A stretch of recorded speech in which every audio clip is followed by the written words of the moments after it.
One of Paul's favourite expressions, his favourite doctrines or teaching in his letters, is that of our unity with Christ. We are united to him. And that's the focus of our verse, Ephesians chapter 2, verse 6. You see, 3 times there we're being described as being with Christ, or with him, or in Christ Jesus. Christians are united with Jesus. But also this verse contains 3 descriptions. If I were to say this to you, raised from the dead, ascended into heaven, and seated in heaven at the right hand of the Father, who would you think we're talking about? Well, you'd say Jesus. And of course, you would be right.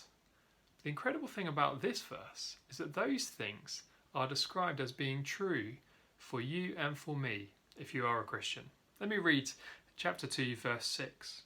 And God raised us up with Christ and seated us with him in the heavenly realms in Christ Jesus.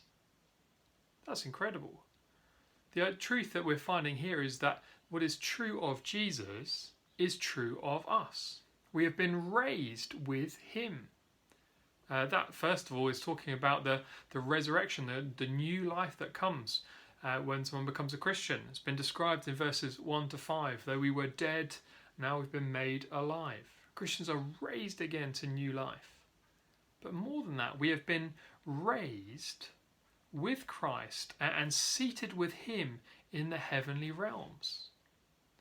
You say what is true of him is true of us. In some way, in some senses, our position now is with Christ in heaven. And we are there with him and enjoying all that is true of him.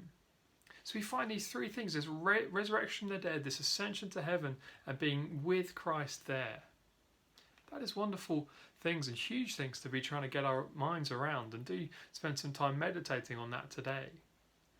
But it's not just kind of fanciful or future orientated. Actually, this is great truth for us now. See, those things mean that we've started to enjoy these things already.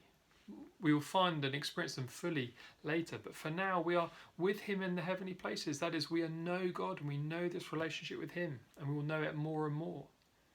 And of course, what does it mean to be seated in heaven? Well, it's there. That expression means ruling. And in some senses, in small ways now, we know what it means to be on the victor side, in Jesus' victory side. To be increasingly victorious over sin and evil in our lives. Of course, this is only partial, but the future is guaranteed because it's happened already now. What wonderful things, what wonderful truth it is to be united with Jesus.